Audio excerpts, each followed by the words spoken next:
All right. Hi, everyone. Thank you so much for coming out to our talks this evening. Thank you for keeping the energy up towards the conclusions of today's sessions. My name is Jesse Ward. I am a digital archivist by trade based in Toronto, Canada, and I am also an artist working in the field of experimental interactive narrative nonfiction, which is what I'm here to speak about today in this presentation, History as an Interface, Interactive Narrative Without Fiction. I'm going to speak about my experiences building, sharing, and learning from putting together a large-scale project called Network of Time Photo Odyssey, which is an interactive story-generating system for navigating more than 30,000 almost photos of different people who are sharing co-appearances in photos, and we'll see what that looks like in a moment.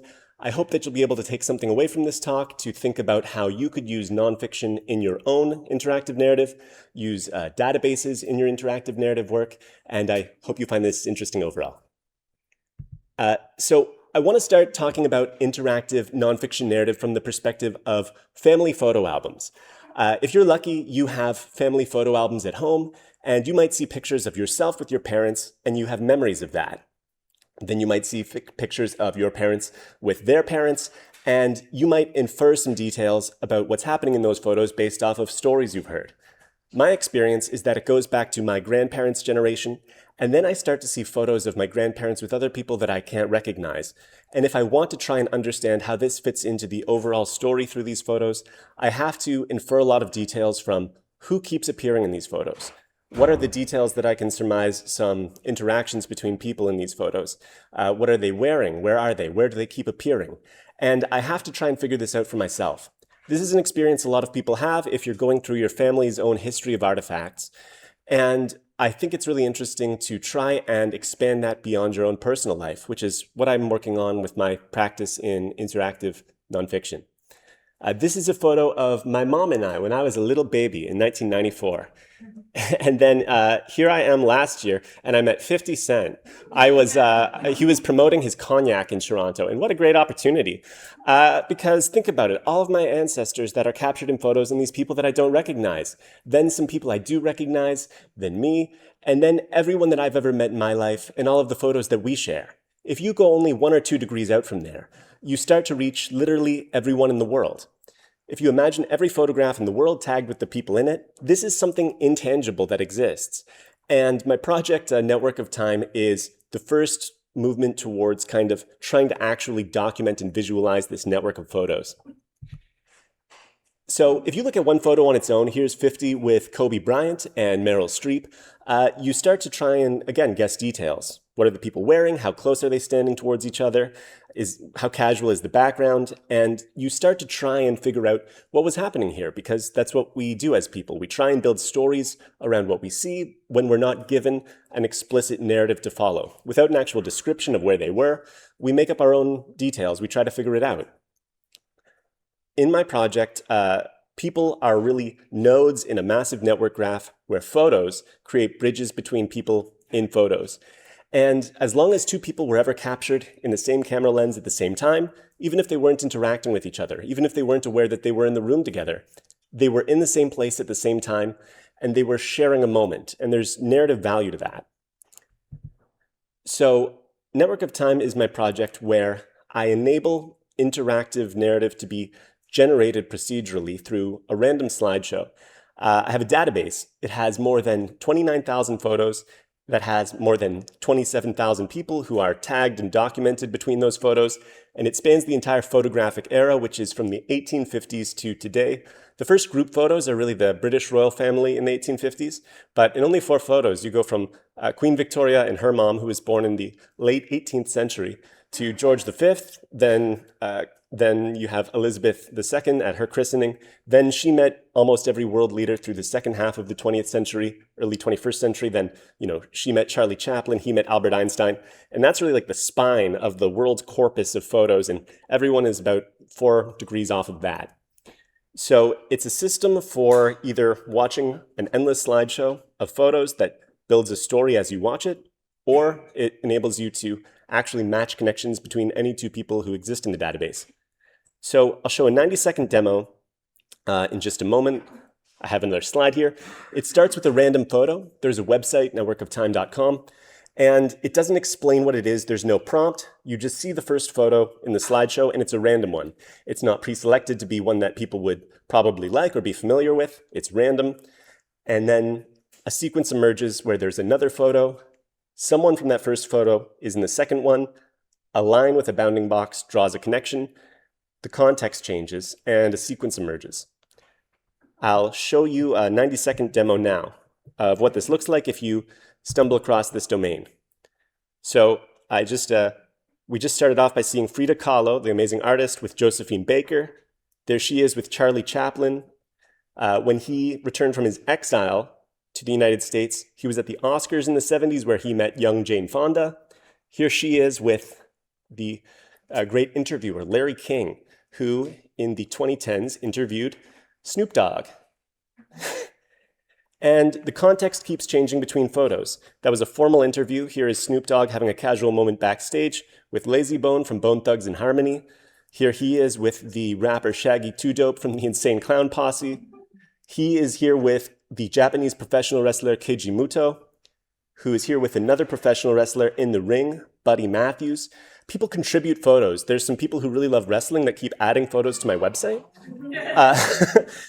Here's that wrestler with the Canadian interviewer, Chris Van Vliet. Another wrestler, The Miz, who's in the background here with the comedian Carrot Top, who's on a podcast with another American comedian, Robert Kelly, who is on the podcast hosted by the comedian Stavros Halkias. And there are certain niches that you spend some time in. We've been in comedy for a little while. We go from Stavros with another comedian, Lewis Black, but then it shifts. And here's Lewis Black with the daughter of science fiction author Nanette Vonnegut. And here she is with her father, Kurt Vonnegut. And then it would proceed to Kurt Vonnegut and his wife and someone that she was with, and so on and so on. It would go on forever and not stop. There's more than 28,000 photos, so it would be unlikely that you would start to see the same branch. So when you watch that, if you kept watching in 5 pictures, you might have some Bangladeshi economists or Angolan musicians or a bunch of hockey players. And then you might see 10 hockey photos in a row and it gets boring. But then there's Wayne Gretzky with Andy Warhol. And then you're into early 20th century art. And it keeps going on and on. Why does it feel like narrative? There's an element of continuity. Since each 2 photos have at least one of the same person, one person carries the sequence forward. You're guessing, what were they doing here and then here? How did they end up in both of these places? Which photo came first? What are the relationships with these people? And you start to look for people in common. So narrative emerges in continuity. It emerges through transformation. Context changes from formal interviews to casual backstage hangs or paparazzi or selfies from social media. And there's a huge element of surprise. We saw a massive tonal whiplash there. That was a random example. And we go from Frida Kahlo to professional wrestling in like 5 photos. And so you never know where it's going to go. There's an element of surprise and novelty that keeps you engaged. And there's the implication of a grander kind of meta-narrative. How were these photos ever curated? What is this website? Who would ever do this? How many photos are there here? How many people are there here? Is this everyone in the world? Will I see myself? Who could never be captured here? How far back could this go? You start to wonder these things, and then it captures a narrative there in the meta-narrative of who has been captured and excluded from photography, who has been captured and excluded from this curation, and why. And how small is our world really that this is possible? In this kind of system, the narration that exists is not authored through a single photo, but it's through the traversal. It's through the continuity between multiple photos, and it's the links between the artifacts. So this is nonfiction, but you can think about how you can do this with database and other forms of interactive nonfiction if you want to do fictional narrative as well. Really, what I have is a database that has people linked through their connections. There's metadata. And it's the connections between relevant metadata, in this case, people appearing across photos, that when you show it sequentially in a way that has emotional resonance, it creates narrative through traversal. You can also match people. We saw the slideshow, but people can tell their own stories through guessing how are 2 people connected. you can click browse to see a list of people, and it's pretty funny. I front-loaded it with all of the people listed at the very alphabetic top of Wikipedia's list of people. So, and I added the first 500 of those people. So it looks like it has everyone in the world. It starts with people who have grammar characters at the front of their name. So if you're scrolling through, you're like, oh, this could be everyone. But then it sort of drops off around people whose names start with AB. But then you can select any two people. I added a lot of NarraScope hosts because I was like, oh, who's presenting here? And it's fun. It's a fun game to add people. Here's another presenter from NarraScope. You select two people and it's like, oh, I met Malala last year. She was on a podcast with Dax Shepard. And then he was with Reese Witherspoon, who met an author, who met an academic, who met another NarraScope host. Basically, everyone who's in this database, and it goes back to the 1850s, can be connected in less than 10 degrees, which is a fun thing to see. When you see this, without any more context, again, a narrative starts to emerge. Who are these people? What is their relationship with each other? Why would I ever do this? It looks like it took a lot of time. I built Network of Time as a small experiment in 2019 and launched it at the end of 2019 as a fun experiment in coding and to fulfill some historical curiosity. I wanted to learn how to, code with databases, launch a web project, and my curiosity was satisfied at the point that I had about 1,000 people, and I could connect Simone de Beauvoir to Tupac. I thought that it was kind of cool to be able to see these connections, and I added about 10,000 people over the COVID pandemic and had a small audience, but life changes. I moved on to other projects. I revisited this project at the end of 2024 because I don't know how he discovered it, but the podcaster and screenwriter John August on his Script Notes podcast, he interviewed Jesse Eisenberg, the director and actor, and he showed him this website. And then Jesse Eisenberg says, I want to know how I can be connected to Shakira. And then he does that connection. And they started talking about small world theory, how people can be connected through photos. And it had a bit of a mini viral moment. It was featured in some blogs and newsletters.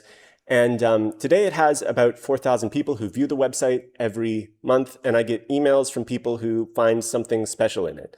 I had an email once from someone who said that he saw his grandfather, who was a general in the United States military, in there and that he appreciated it. And I get feedback like that.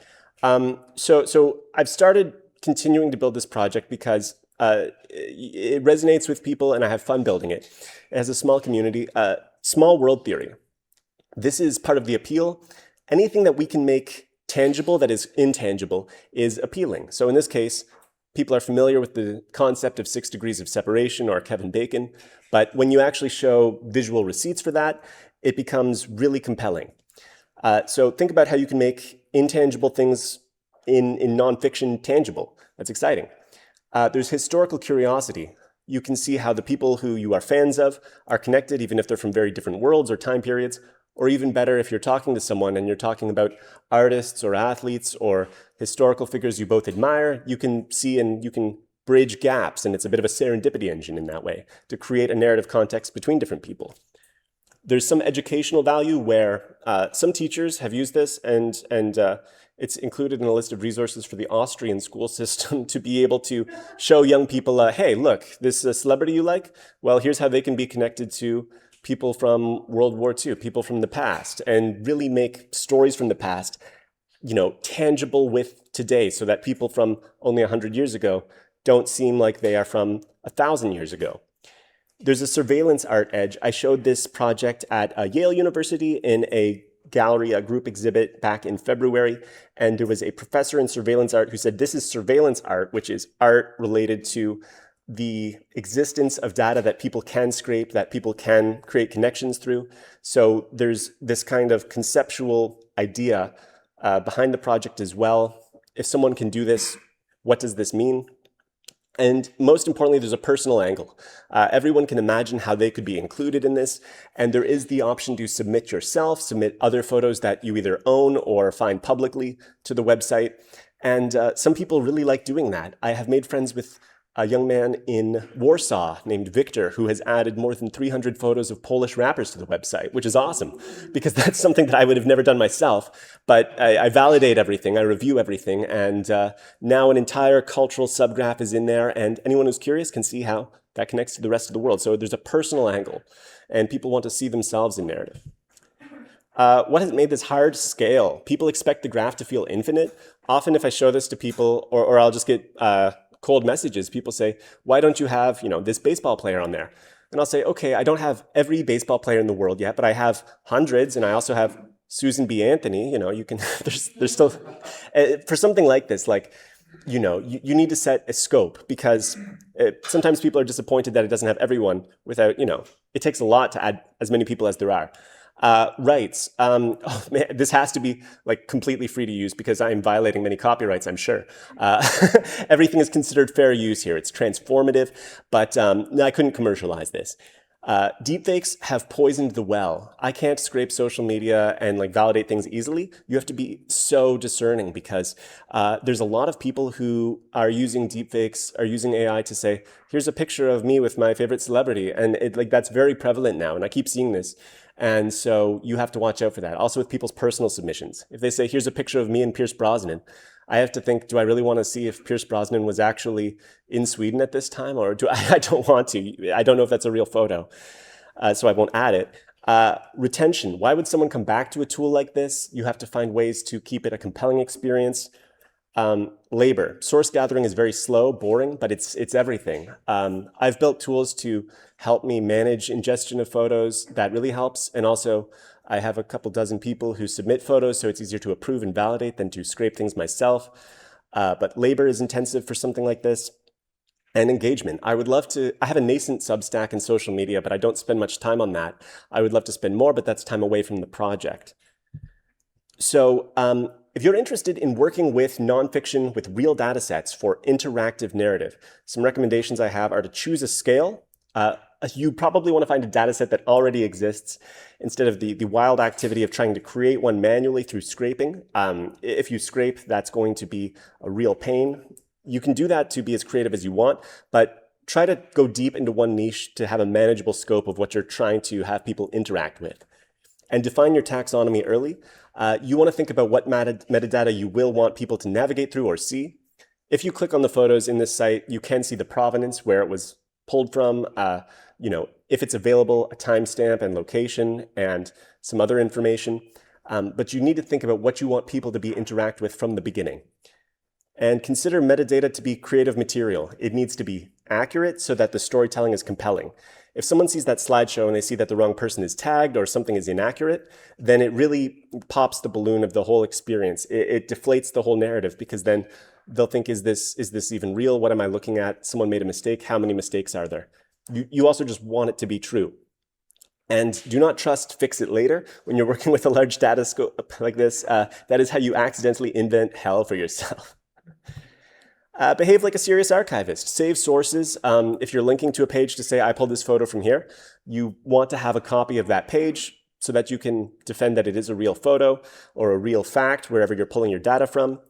Record when facts are accessed or updated, and separate stable facts from changing facts, because if you have a mini bio for someone, but you wrote it 6 years ago, their life may be completely different. They may have passed away, and it should not be an active tense anymore. People need to know when you gathered the information you gathered so they can understand when it was accessed. Understand rights before you commercialize. Try and find public domain or Creative Commons datasets instead of using copyrighted material. And understand that the drudgery, the tedious archival work is what makes the creative work and the fun work possible. So this is the conclusion. History can function as an interface, not because we can write about history, which absolutely, there's so much amazing narrative nonfiction and interactive narrative nonfiction that is authored, like journalism sites and NGOs creating interactive games that use nonfiction. But we don't need to write a timeline to make compelling stories that people can sort of unravel for themselves. We can make evidence navigable in a way that has emotional resonance, that has storytelling value, that people will appreciate. That's the conclusion that I have. Thank you so much for showing up.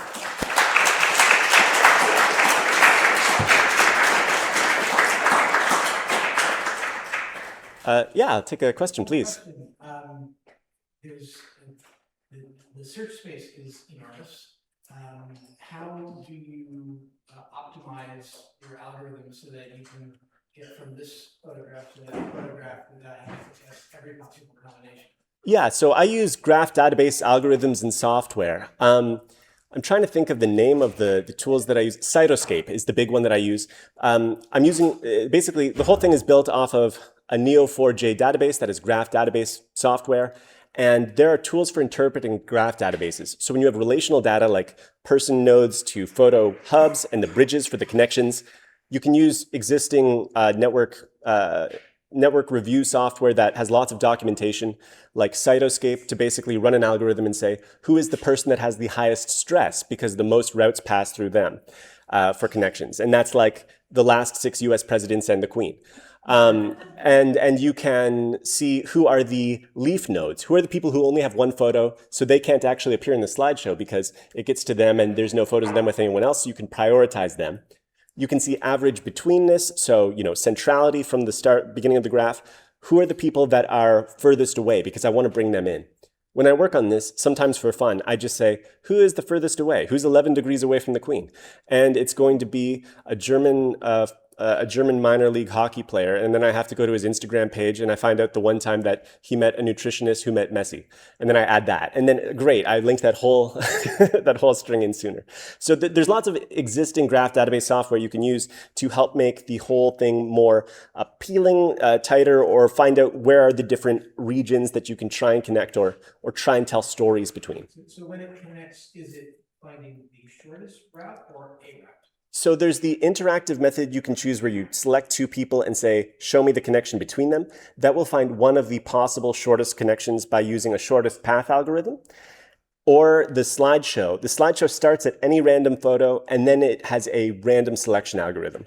It'll take one person, and it'll say, who are all of the people they are with, show one of the photos with them, with one of those people, and then it just proceeds that way from there. So it's truly a kind of random walk. Thank you. Yeah, another question. What advice would you offer to very early archivists, folks who've not really done it but are interested in it, and like, how do I find more resources? How do I get better at doing it beyond going, oh no, all those things I bookmarked have disappeared into the ether beyond saving everything? Like, how does that work? Yeah, absolutely. I would say that there is the traditional archive space, and then there is the world that is like adjacent of what is considered more to be open source intelligence gathering, or OSINT, and like web archival, where traditional archival standards still apply to any digital archival you're going to perform. And there's lots of great resources online. If you just look up resources for archivists, like what do people learn in a Master's of Library Science degree? I only have a Bachelor of Journalism, but there's documentation on that. For digital archival specifically, you want to be looking up tools like Replay web page. You want to be looking up tools like Rhizome has a great scraper. Look up the Rhizome digital archiving, and also just like Google OSINT guides and look for what pops up, because OSINT is really like the field where people who are trying to scrape websites, scrape social media, and preserve digital evidence or digital content are operating in. And that's changing all the time, especially as the terror of AI is making everything harder to scrape and archive, because everyone's just trying to be really greedy and suck everything up. So it's harder for the people who want to be diligently performing boutique archival as well. It's ever changing in the digital space. So just look up OSINT guides on Google and look at there's a good Reddit community for OSINT, r/OSINT, and that's where people start talking about digital archiving today. Yeah. Thank you. Thank you. Yes, please. It's so intriguing, the level of like archival from photos to almost in really cool ways flatten presence. Yeah. So can you talk to like in extrapolating this larger to the idea of us being connected and the use of people and photos as nodes, where you see either those nodes breaking down of not necessarily being true presence, Yeah. and what you discussed of who is not archived, who will never be able to be archived, what that does in not being able to archive them to deny them that presence. That's a great point. I'll answer that. It's two parts. So on the people who cannot be present, it breaks my heart for a lot of the people who should be able to be included based on the timeline and where they lived, but I can't figure out a way. Someone like Harriet Tubman, for example, there are like 3 different photos of Harriet Tubman with other people, and I would love to have her on the graph, but she's with people who there are no other known photos that I can find any evidence of, and trying to talk to people in these spaces. And so there are other constellations. There's like the big network that is demonstrated here, which is like everyone who you can easily tie on. Then there are very obscure people or people from the 19th century that can't be added because they're like independent constellations. And so I thought about adding a section for the people who can't be added that should be added, but then that gets really hard to manage. So it's a consideration I have. But in terms of overall who's excluded, through being diligent about approving submissions, I try to at least say it would be impossible for any one person to, I can't do all the billions of people in the world, but for the people who are interested in including people that are meaningful to them or their part of the world, I can approve that at least. And so as a community aggregation effort, there's more diversity.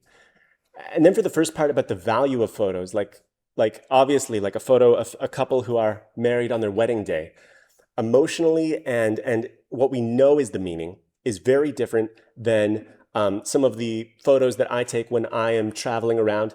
And for example, last night I went out to Troy, New York. I took a 16-minute drive to see Chelsea Manning, the amazing whistleblower and activist, do a DJ set. And then I got a photo with Chelsea Manning because now I'm only 1 degree away. I don't have a personal relationship with Chelsea Manning, but now we have a photo together. And that photo, what does that mean? We're not friends. Someone who is historically valuable and who I respect. But now that's captured in there at the same level. It's like metadata-wise, it's at the same level as 2 people who've known each other their entire life and love each other. So that's where, narrative discretion from the viewer is included. And also, if you want, you can click and you can see the source. You can try and learn more about each photo. But there's something to say about how ultimately the goal here is who was ever in the same room at the same time, whoever shared a space, and what can we prove of that? And so then the relationship doesn't matter so much as were they in the same place. Thank you. Okay, we're at time. Thank you so much, everyone. It's a question.